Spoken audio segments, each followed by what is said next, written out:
Yeah, just I guess to introduce here, the project is entitled Integrated Parking Strategy and Regulations Framework.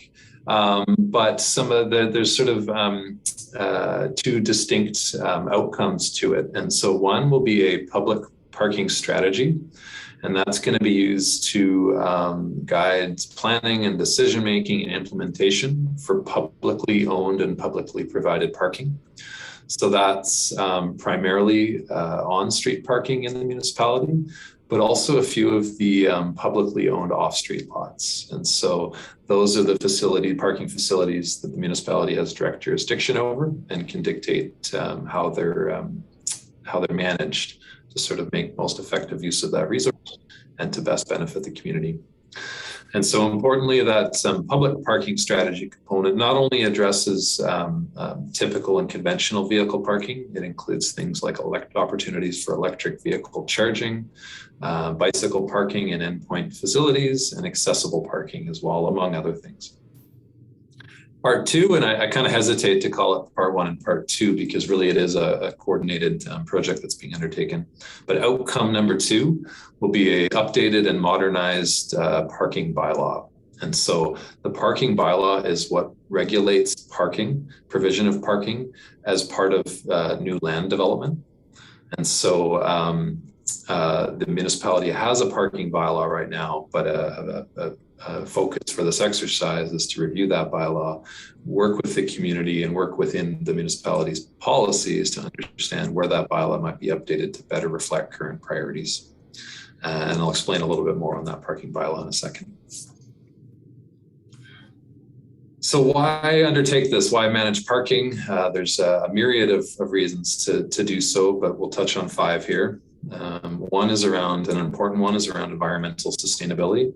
And so this understanding that the provision of parking goes a long way to dictating how people choose to travel. And we know that on-road transportation is responsible for a significant portion of our greenhouse gas emissions. And through parking management, encouraging people to travel by means other than personal vehicle can go a long way toward helping our community realize some of our environmental sustainability goals.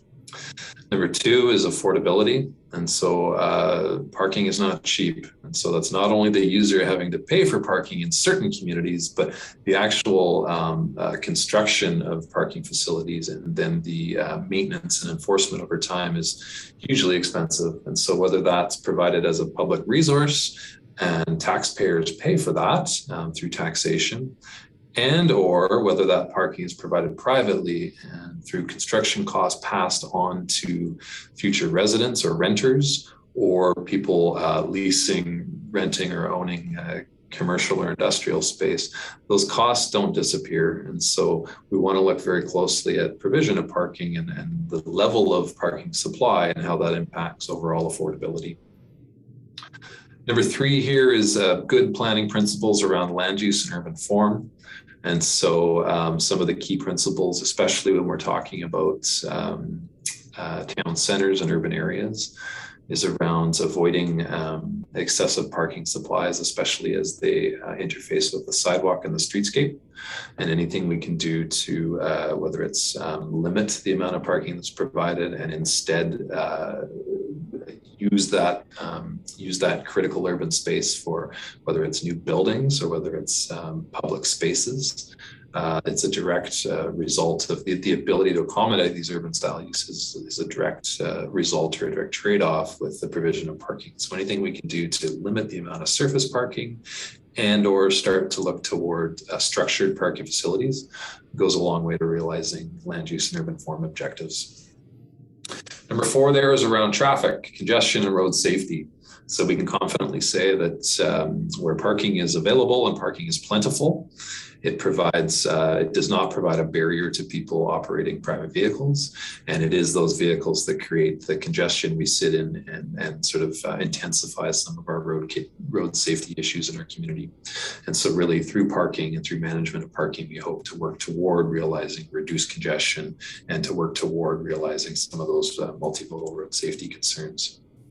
And then lastly, health and well-being. And this really is actually 2 different things, but trips replaced by active travel modes, walking, cycling, rolling, etc. Those allow people to engage in physical activity and meet their daily and weekly physical activity levels, as well as social interaction and well-being. And so there's a whole host of studies out there that'll show that the social aspect of spending your travel time in a vehicle is far inferior to that of people out on public transit, walking, cycling, and the face-to-face interaction that they benefit from as a result. So those are just some of the reasons, maybe some of the more important reasons. And there's a whole host beyond that. We wanted to touch on just a few key stats. There's been some background work that's been done to date to sort of start to understand the community better and understand some of the travel behaviors. So some of the numbers on the screen in front of us, maybe out of interest, average household in Esquimalt is makes 3.23 trips per day.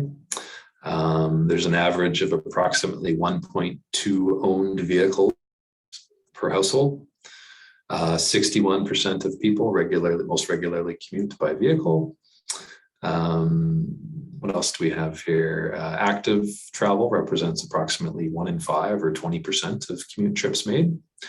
And then maybe interestingly is the average annual household transportation costs are nearly $9,000 per year, which is significant when we start to think about what that represents in terms of a percentage of overall income and percentage of overall household costs. There's a significant portion of that that's dedicated to transportation. So before we get into some specifics, just also wanted to touch on some of the emerging mobility trends. And so these are pieces that I think we all have a real good understanding of vehicle use and parking and a decent understanding of active travel modes and public transit. But there's some other factors and trends that are, whether they're recent travel options or emerging future travel options, that are really starting to sort of shift the way we, not just your community, but all communities are starting to think about how they move around.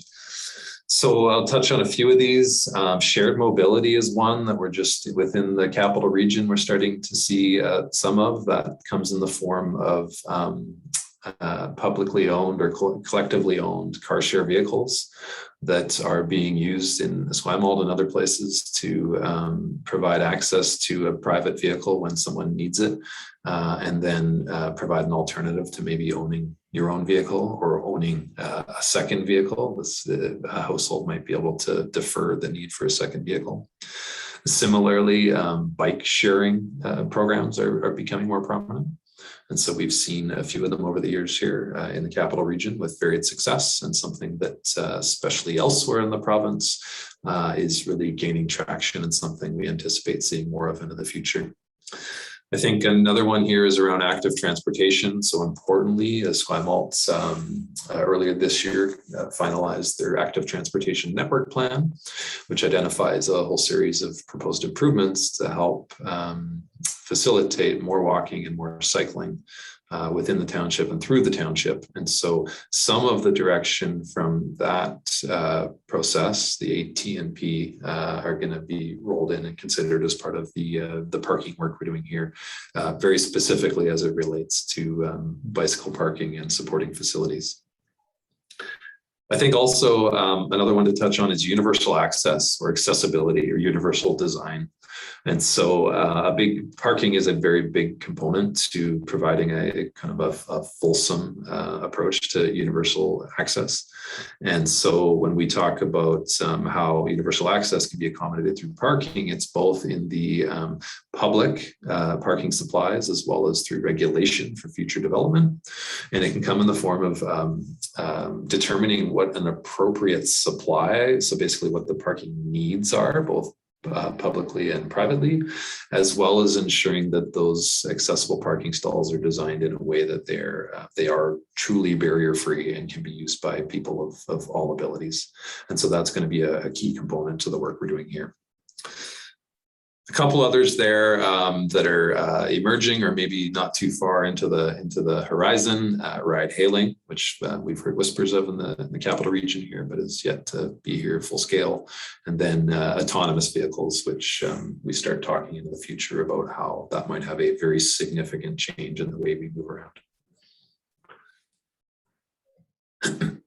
So focusing in on public parking, the map on the screen to the right is showing the current supply and then the restrictions or approaches that have been applied to public parking in the municipality. So this is an inventory of all of your on-street parking supply. I think what we see here, just at a high level, is some of the restrictions that are in place that are most prominent, perhaps, are the red is showing sections of curb that are no parking. We've got areas of green, which it's not comprehensive necessarily, but is showing areas of where it's resident parking only. And then some areas where time restrictions are in place, shown in the pink, the orange, and the yellow and the blue. And you will notice that those time limitations are really focused around some of the key areas of density and employment activity and retail activity. And so in and around the Esquimalt town center and up and down Esquimalt Road being kind of the focus for those time restrictions. And so we're using this for this process as a starting point to say, okay, when we consider what public parking management changes or improvements might need to be made, okay, here's a big component to our starting point. Now, how do we work through deepening our understanding of current conditions, working with the community stakeholders and council to understand what the issues and concerns are and develop solutions to address those. And so really this map and this inventory is a key starting point for that work. So I mentioned this in the introduction, but when we start talking about public parking management, really that's the parking resource, parking supply that's under the municipality's jurisdiction, and therefore have the ability to apply management techniques that best serve the community and also represent an effective use of that public parking resource.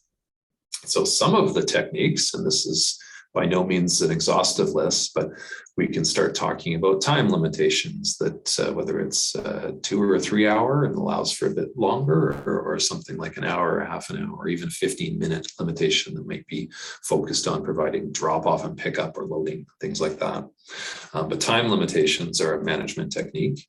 Pricing is another. And so we don't, with a few exceptions, we're not seeing pricing right now in Esquimalt, but you do see it in other communities within the capital region. You're seeing it up island, you're seeing it elsewhere in BC as well. And so it is a tool. And so not saying we're necessarily going to jump to that here, but we do need to acknowledge that when we start looking at urban areas where there's a desire to reduce parking demand or better disperse parking demand so that real high concentrations of parking can be better balanced into underutilized areas, parking pricing is a key tool for that, not to mention the ability to recoup some of the costs that go into providing public parking and enforcing public parking. And so there's a whole range of reasons why that can make sense in certain communities.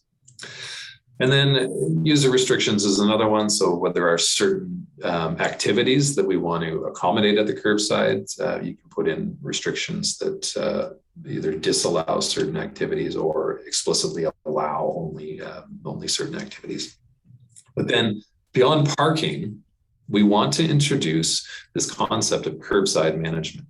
And so traditionally, Esquimalt's not alone in this, traditionally, most communities, the curbside in urban areas especially has been used for on-street parking. However, those curbsides and those roadways, they're public rights of way, they're public properties, and they can be managed and used for purposes other than strictly parking. And so we do want to introduce through this exercise opportunities to think more broadly about how curbsides are managed and introduce opportunities to accommodate some of these other activities that we might want to be seeing now and in future as well. And so that can include a whole host of things, but some of the real opportunities might be around patios or public spaces to support some of the businesses and social activities that are happening, particularly in urban areas or retail commercial areas. Other ones might be around things like shared mobility, where we need to accommodate a car share vehicle stationed in a central location, or bicycle parking or bike share programs.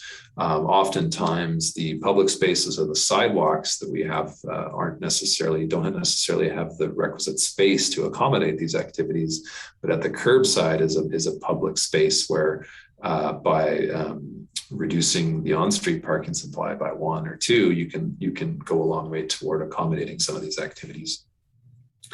And then last opportunity there is around sort of viewing on-street parking and on-street parking management, either through a supply lens or the demand lens. And so the demand lens, really what we're getting at is, can we work to repurpose some of that curb space to better facilitate non-vehicular travel options or sustainable travel options, to then reduce the overall need for parking supply. And so by better accommodating those sustainable options, we're actually bringing down the overall need to provide that parking. Okay, so then if we shift gears into the off-street parking regulations, so this is, I mentioned, it's regulated through the Township's parking bylaw, which exists, and a big part of this process is going to be updating and improving all the regulations contained in that bylaw. And so right now the bylaw includes requirements around vehicle parking supply, so how many stalls. So this has different rates or different requirements applied to different land uses, whether they be residential, commercial, institutional, or otherwise. So it's both how many vehicle-focused parking stalls need to be provided, as well as the design of those parking stalls. So the length, the width, the drive aisle, any landscape supports, et cetera. The bylaw currently also includes requirements for accessible parking stalls, so above and beyond conventional vehicle stalls, and loading spaces. And so that is the crux of what's in the regulation right now. Now, when we look around to what other communities have included in their bylaw, what provincial legislation will allow, as well as reviewing some of the township's policies, particularly in the official community plan, we start to see that there's some areas currently not addressed in the parking bylaw that stand out as very obvious gaps that could be addressed. And so some of those, if we go back, we'll just go back one. Some of those include bicycle parking. So there's actually not a requirement for bicycle parking in the parking bylaw for new development. Many communities have this, and we would love to see this. Accessible parking requirements, so really a kind of a revisiting of some of the conventional accessible parking requirements that are in the bylaw now, and looking to match accessible parking needs more closely with those rates. And then electric vehicle charging is another one where municipalities can either require pre-wiring that would allow chargers to be installed in future more easily, or actually require the chargers themselves. And so this is something that'll be explored through this exercise. And I think beyond that, there's kind of a whole host of things that we can explore here. I think a few that haven't already been mentioned, shared parking. So again, sort of focused more in the town center and urban areas, but shared parking is a scenario where two complementary land uses share a parking supply. And the idea being, say, the residential use might need that parking during the weekday evenings and on the weekends versus, say, office or retail type land use. Well, they really need the parking weekday daytimes generally. And so those are complementary land uses, and we can actually supply parking more efficiently if we allow for sharing of those resources. I think another key piece to touch on is transportation demand management. And so again, an approach taken in a lot of other communities that can be explored here. And it's recognizing that where new development comes along and there's a provision of supports for sustainable and active transportation modes, well, that might be used to justify a reduction in the amount of parking that's required. And so really understanding and balancing the need to provide the parking facilities with the desire to encourage a modal shift toward walking, cycling, and public transit. And then maybe one other one I wanted to pick up on here was around parking variances. And so with all development applications, there's the opportunity for an applicant to apply for a variance from some of the stated regulations, parking being one of those. And so we want to establish through this process sort of guidelines and clearer expectations on what conditions should be met and sort of what situations a parking variance might be entertained and might be appropriate versus those conditions where it should not. So getting near the end here, and I think we've had a survey live for, I think, almost 2 weeks now, or a week and a half now. And we wanted to just share some of our, this is not a comprehensive summary because the survey is still going to be live for another, I think it's 2 weeks, but wanted to share some of the early findings. And so to date, we've had approximately, this is as of, I think, end of day yesterday, we've had 200 responses, which is excellent. Some of the key questions we've asked, this is just some of the feedback, but most respondents own at least 1 to 2 vehicles, which is lines up actually with some of the research findings that was done earlier on. We asked a question around parking of vehicles in garages and driveways. So we've heard that 61% of people who responded typically park in their driveway or garage. Some of the biggest challenges, we asked questions around current challenges. We heard that vehicles parked on residential streets for long periods of time is an issue. We heard statements around cannot find parking near my destination.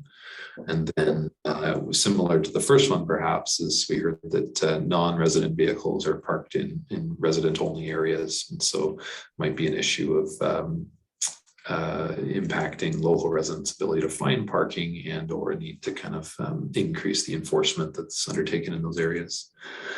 And then we've asked some leading questions around possible solutions and management options.